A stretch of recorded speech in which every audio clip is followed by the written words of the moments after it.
नमस्कार दोस्तों, आपका आपके अपने चैनल में स्वागत है। तो दोस्तों आज जो है वो Himachal Pradesh public service commission ने एचपी सेट का जो एग्ज़ाम है वो आयोजित करा था। इसमें जो पेपर 1 है, तो आज की इस वीडियो में हम लोग जो है वो पेपर 1 को सॉल्व करने की कोशिश करेंगे। मेरे पास जो आंसर की है वो सेट ए की है, तो जो सेट बी, सी या डी वाले स्टूडेंट हैं वो इसके अकॉर्डिंग जो है वो अपने क्वेश्चन चेक कर लें। उनके क्वेश्चन जो हैं वो आगे पीछे हो सकते हैं।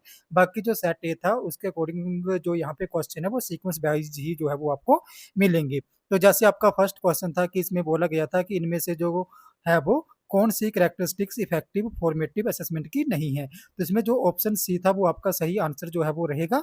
इसी के साथ सेकंड क्वेश्चन आप लोगों को था कि जो प्रोजेक्ट मेथड ऑफ टीचिंग है वो कौन से इसमें मोस्ट इफेक्टिव है। तो उसका option a developing practical skill and team work जो है वो सही आंसर इसका होना था। इसी के साथ जो क्वेश्चन नंबर आपका यहाँ पे 3 था, उसका जो करेक्ट आंसर था वो ऑप्शन बी जो है वो सही आंसर था। इसी के साथ क्वेश्चन नंबर 4 का जो आईसीटी से रिलेटेड क्वेश्चंस था, उसका जो ऑप्शन सी था वो हाई यहाँ पे सही आंसर था। इसी के साथ सी सी ई वाला जो क्वेश्चन था उसका correct answer option B holistic development of learner था। इसी के साथ हाइपोथेसिस वाले क्वेश्चंस का जो करेक्ट आंसर था वो ऑप्शन डी जो है वो करेक्ट आंसर जो है वो उसका था। इसी के साथ क्वेश्चन नंबर 7 में जो क्वांटिटेटिव रिसर्च से क्वेश्चन आया था उसका option C interview observation and case studies जो है वो करेक्ट आंसर था। नॉन प्रोबेबिलिटी सैम्पलिंग टेक्निक का जो करेक्ट आंसर था वो जो है वो ऑप्शन सी जो है वो करेक्ट आंसर था। क्वेश्चन नंबर 9 का जो करेक्ट आंसर था वो ऑप्शन बी जो है वो करेक्ट आंसर था। इसी के साथ क्वेश्चन नंबर 10 जिसमें एथिकल प्रिंसिपल जो है पूछा गया था, उसमें जो ऑप्शन सी है वो सही आंसर था। इसी के साथ क्वेश्चन नंबर 11 में जो करेक्ट आंसर है वो ऑप्शन बी जो होता है वो इसका करेक्ट आंसर रहेगा। इसी के साथ क्वेश्चन नंबर 12 का जो रिस्क से रिलेटेड क्वेश्चन था उसका ऑप्शन ए आईसीटी में इनकरेज वाला ऑप्शन जो है वो सही था। इसी के साथ क्वेश्चन नंबर 13 का जो करेक्ट आंसर था वो ऑप्शन बी। क्वेश्चन नंबर 14 का जो करेक्ट आंसर था वो ऑप्शन ए जो है वो करेक्ट आंसर था। इसी के साथ क्वेश्चन नंबर 15 का जो करेक्ट आंसर था वो ऑप्शन ए सही आंसर था। ICT alone can not ensure meaningful learning, तो इसका करेक्ट आंसर था। इसी के साथ question number 16 communication is fundamentally a process of, तो इसका जो करेक्ट आंसर था वो option be creating shared meaning जो है वो करेक्ट आंसर था।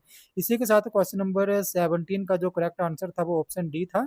इसी के साथ क्वेश्चन नंबर 18 जो फीडबैक इन कम्युनिकेशन से रिलेटेड था उसका जो करेक्ट आंसर था वो ऑप्शन बी था। इसी के साथ क्वेश्चन नंबर 19 का जो गेट कीपर वाला क्वेश्चन था वो क्वेश्चन नंबर सी जो है वो करेक्ट आंसर था। इसी के साथ क्वेश्चन नंबर 20 का जो करेक्ट आंसर है वो ऑप्शन डी एनी डिस्टर्बेंस वाला ऑप्शन जो है वो सही था। इसी के साथ जो क्वेश्चन नंबर 21 था जिसमें एक सीरीज आई हुई थी और इसमें बोला गया था कि इसमें कौन सा रॉन्ग नंबर है, तो इसका जो 28 ऑप्शन बी है वो सही आंसर था। इसी के साथ क्वेश्चन नंबर 22 का 21 सेंटीमीटर ऑप्शन ए जो है वो करेक्ट आंसर था। टीम वर्क से क्वेश्चन आया हुआ था जिसका करेक्ट आंसर जो है वो ऑप्शन सी 8 आर जो है वो करेक्ट आंसर था। ट्रेन वाले क्वेश्चन जो 24 क्वेश्चन था उसका करेक्ट आंसर जो है वो 30 सेकंड था।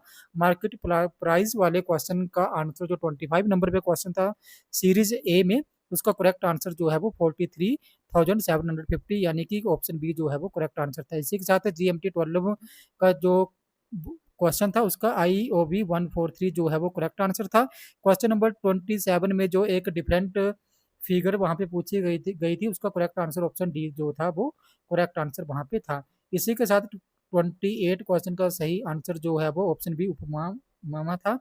इसी के साथ क्वेश्चन नंबर 29 का जो करेक्ट आंसर था की फीचर ऑफ डिडक्टिव रीजनिंग, उसका ऑप्शन सी जो है वो करेक्ट आंसर था। इसी के साथ क्वेश्चन नंबर 30 का जो करेक्ट आंसर था वो ऑप्शन ए, क्वेश्चन नंबर 31 का ऑप्शन बी और क्वेश्चन नंबर 32 का जो करेक्ट आंसर था वो ए ऑप्शन सही था जिसमें 8 रेज टू 5 करेक्ट आंसर था। क्वेश्चन नंबर यहाँ पे 33 में ऑप्शन बी जो है वो करेक्ट आंसर था। इसी के साथ क्वेश्चन नंबर 34 में ऑप्शन डी जो है वो करेक्ट आंसर था। क्वेश्चन नंबर 35 में 40% जो है वो करेक्ट आंसर था ऑप्शन ए। क्वेश्चन नंबर 36 में जो मॉडर्न यहाँ पे ऑप्शन ए वो सही आंसर था। क्वेश्चन नंबर 37 दीक्षा वाले क्वेश्चन में ऑप्शन सी जो है वो करेक्ट आंसर था। क्वेश्चन नंबर 38 इसमें एसएसडी की फुल फॉर्म पूछी गई थी उसके में ऑप्शन बी जो है वो करेक्ट आंसर था। इसी के साथ क्वेश्चन नंबर 39 में जो ऑप्शन सी था वो करेक्ट आंसर था। क्वेश्चन नंबर 40 में ऑप्शन सी जो है वो करेक्ट आंसर था। इसी के साथ क्वेश्चन नंबर 41 में भी जो ऑप्शन सी है वो करेक्ट आंसर था। क्वेश्चन नंबर 42 में जो करेक्ट आंसर था वो डी ऑप्शन था। क्वेश्चन नंबर 43 में जो करेक्ट आंसर है वो ऑप्शन ए था। इसी के साथ क्वेश्चन नंबर 44 में जो करेक्ट आंसर है वो ऑप्शन बी। क्वेश्चन नंबर 45 में जो करेक्ट आंसर था वो ऑप्शन ए जो है वो करेक्ट आंसर था। इसी के साथ क्वेश्चन नंबर 46 में करेक्ट आंसर जो है वो ऑप्शन डी। क्वेश्चन नंबर 47 में करेक्ट आंसर जो है वो सी। इसी के साथ क्वेश्चन नंबर 48 में correct answer B. Question number 49 में करेक्ट आंसर सी। और क्वेश्चन नंबर 50 में जो करेक्ट आंसर था वो ऑप्शन डी था। तो ये आंसर की जो है वो सेट नंबर 1 की है। सेट नंबर जो आपका बी सी या डी है उसमें जो क्वेश्चन है वो आपको आगे पीछे जो है वो होंगे आपके क्वेश्चन, लेकिन आंसर जो है वो ये एज इट इज ही होंगे। अब इसके बाद भी अगर किसी को लगता है कि यहाँ पे कोई आंसर जो है वो मैंने गलत बताया है तो आप लोग जो है वो कमेंट बॉक्स में सही आंसर जो है वो बता सकते हो। तो दोस्तों ये तुम्हारा अभी का बड़ा अपडेट। अगर आपको ये वीडियो इन्फॉर्मेटिव लगी हो तो चैनल को सब्सक्राइब करें, वीडियो को लाइक करें और शेयर करें, तो ऐसे ही अपडेट्स के लिए हमारे साथ बने रहें। धन्यवाद।